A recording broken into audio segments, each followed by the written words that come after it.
Alors commençons d'abord par définir ce qu'est une matrice. Donc soit n et p deux nombres entiers non nuls. Alors une matrice réelle de type np est donc un tableau de nombres réels comportant donc n lignes et p colonnes.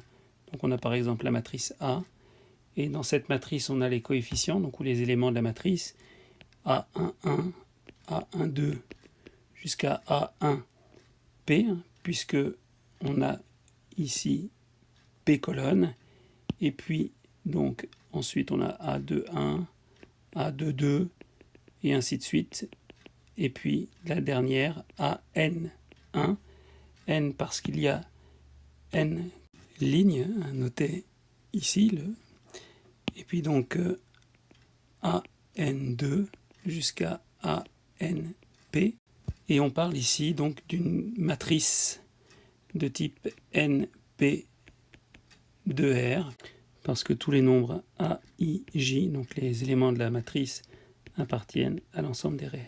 Alors par définition, deux matrices sont égales si elles sont de même type et si les éléments correspondants sont égaux entre eux. Alors il existe quelques matrices particulières. Donc, on a la matrice colonne d'ordre N1, puisqu'il y a une colonne, et donc on a une matrice qui s'écrit sous la forme A1, 1, A2, 1, ainsi de suite, jusqu'à AN1. Donc ça c'est une matrice colonne. Il existe également des matrices lignes de type donc 1P, avec les 1, 1, A1, 2, A1, 3 et ainsi de suite A1P. On a aussi la matrice nulle. C'est une matrice donc dont tous les éléments sont des zéros. Puis nous avons également les matrices carrées d'ordre n. Donc une matrice carrée d'ordre n est une matrice donc, où le nombre de lignes et le nombre de colonnes sont égaux.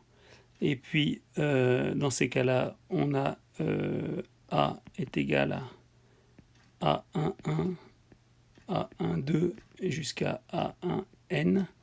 Et puis ici, donc jusqu'à AN. Donc ici, on a AN1, AN2 et ainsi de suite jusqu'à ANN. Et puis les éléments qui sont aussi ici, c'est A22, A33 et ainsi de suite. Alors les éléments qui sont situés ici sont les éléments qu'on appelle la diagonale. Et donc les matrices de ce type appartiennent à l'ensemble des matrices donc d'ordre n à coefficient réel. Alors parmi ces matrices carrées, il y a également des matrices qui sont particulières. On va commencer par la matrice diagonale. Donc c'est une matrice carrée dont tous les éléments situés en dehors de la diagonale sont nuls, comme ceci. Nous avons également la matrice unité d'ordre n, pardon. Donc c'est une matrice diagonale aussi, et tous les éléments qui sont situés sur la diagonale sont égaux à 1. Et puis comme c'est une matrice diagonale, tous les autres sont égaux à 0. Et puis il existe encore une matrice symétrique, donc c'est une matrice carrée dont les coefficients sont symétriques par rapport à la diagonale. Alors dans les opérations, nous allons considérer d'abord l'addition matricielle. Donc si on considère deux matrices A et B qui appartiennent à l'ensemble des matrices NP à coefficient réel, donc si on fait la somme des deux matrices AB, on obtient une matrice C, donc qui est égale à A plus B, pour laquelle les coefficients, alors cette matrice C appartient aussi à l'ensemble des matrices NP de R, et donc les coefficients s'obtiennent en additionnant donc CIJ, en additionnant les AIJ et les BIJ, donc en additionnant les éléments correspondants de chacune des deux matrices. Donc nous avons aussi la matrice opposée, donc quand on a A qui appartient à l'ensemble des matrices d'ordre NP appartenant de R, donc la matrice opposée, c'est la matrice moins A qui appartient également à NP de R, et donc ces coefficients, donc moins AIJ, c'est égal à moins AIJ. Alors les propriétés de l'addition matricielle, c'est une opération donc interne, c'est-à-dire que la somme de deux matrices est dans le même ensemble que les deux matrices de départ. Elle est associative. Elle admet également l'élément neutre, donc ça veut dire que A plus la matrice nulle, c'est égal à la matrice nulle plus A, et c'est égal à A. Et puis, chaque élément admet donc un symétrique, c'est-à-dire qu'on a A plus moins A, donc pour plus son opposé, est égal à moins A plus A, et c'est égal à la matrice nulle. Et puis, elle est également commutative, hein. On a A plus B qui est égal à B plus A. Alors, donc, nous pouvons définir maintenant la multiplication d'une matrice donc, par un réel.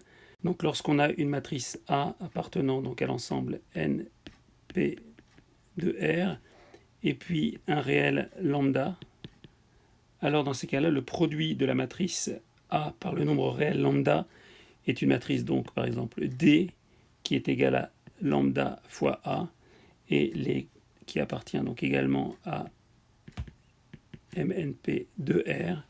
Et puis dans ces cas-là, les coefficients de la matrice DIJ sont obtenus en multipliant chaque élément de la matrice A par le réel lambda.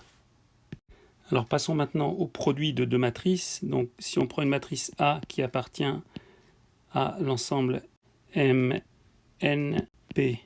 de R et une matrice B appartenant à l'ensemble MP M donc de R, alors le produit des deux matrices est une matrice C, donc A fois B, telle que donc cette matrice appartienne à, alors ici c'est le nombre de lignes de la première et le nombre de colonnes de la deuxième, c'est-à-dire c'est une matrice de type NM de R, telle que donc les coefficients C IJ de cette matrice sont obtenus en faisant donc AI1 fois B1J plus AI2 fois B2J, ainsi de suite, plus AIP fois BPJ, ou alors écrire sous la forme d'une somme, donc c'est la somme pour K est égale à 1 jusqu'à P des AIK fois BKJ. Donc pour que le produit de deux matrices AB soit défini, il faut que le nombre de colonnes de la première, donc P, soit égal au nombre de lignes de la deuxième, et donc le résultat est une matrice qui a le même nombre de lignes que la première et le même nombre de colonnes que la deuxième. On remarque donc que le produit matriciel est non commutatif, par contre qu'il est associatif, distributif à gauche et à droite, et qu'il possède un élément neutre, si A appartient à l'ensemble des matrices de type NP de R, alors on a la matrice identité d'ordre n fois A qui est égale à A fois la matrice identité d'ordre P qui est égale à A. Alors on peut encore définir la puissance d'une matrice par récurrence, telle que donc AK c'est égal donc à IN si K est égal à 0, donc la matrice identité d'ordre n, et puis sinon c'est A fois A puissance K-1. Alors nous pouvons aussi définir la transposée d'une matrice, donc lorsqu'on a une matrice A qui appartient donc à MNP de R, alors on a la transposée de A qui appartient à l'ensemble des matrices d'ordre Pn de R également. Donc pour passer de A à T de A, on permute les lignes et les colonnes. Alors on a quelques propriétés, donc la transposée de la transposée de A, c'est égal à A. La transposée de la somme, c'est égal à la somme des transposées. Et puis on a la transposée du produit, c'est le produit des transposées, mais pris dans l'ordre inverse, c'est T de B fois T de A. Ceci est à mettre en relation avec le fait que pour pouvoir multiplier les matrices, il faut que le nombre de colonnes de la première soit égal au nombre de lignes de la deuxième.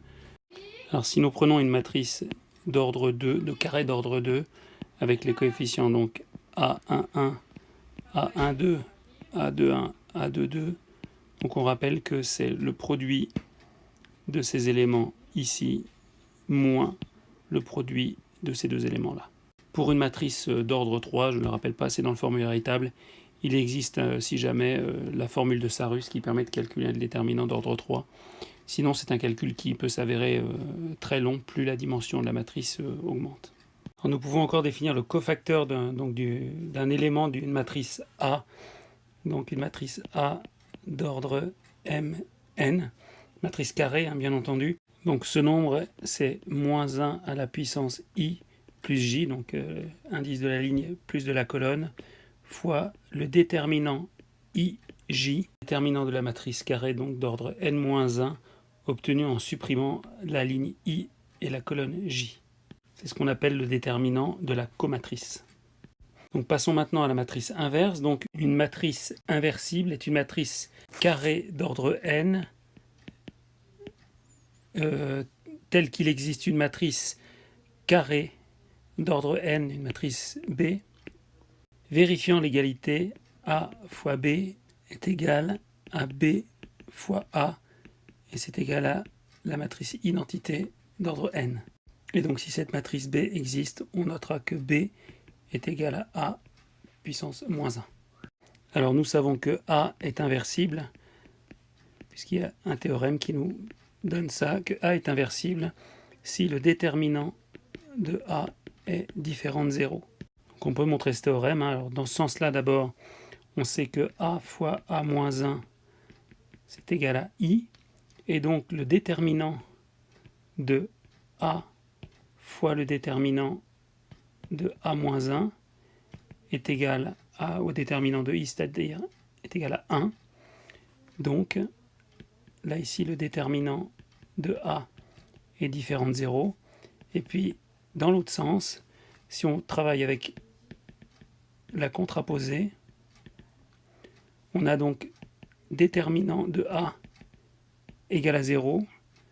Ça implique que donc le déterminant de A fois le déterminant de A-1 est égal à 0. Et c'est égal au déterminant de A fois A-1 qui est égal au déterminant de I, qui lui est égal à 1, et donc c'est impossible. Donc par la contraposée, on a démontré la deuxième partie du théorème. Et donc si la matrice est inversible, le déterminant de la matrice inverse est égal à 1 sur le déterminant de la matrice de départ. Puis on a également, si A et B sont deux matrices inversibles, alors A fois B est inversible, et donc l'inverse du produit de AB est égal à B-1 fois A-1. Donc dans le sens inverse du produit de départ. Et maintenant, en ce qui concerne le calcul de la matrice inverse, on a la formule ici. Alors dans la pratique, on va d'abord commencer par calculer le déterminant de A de manière à vérifier que la matrice est bien inversible. Puis nous ferons la transposée plus tard. On va d'abord commencer par les signes, donc plus, moins, plus, comme ça, moins, et puis moins, plus, plus. Donc on commence par un plus, hein, parce que moins 1 puissance I plus J, ça fait donc moins 1 puissance 2, c'est positif. Et puis on a une alternance dans les signes. Puis on calcule les différents cofacteurs, et enfin on transpose la matrice.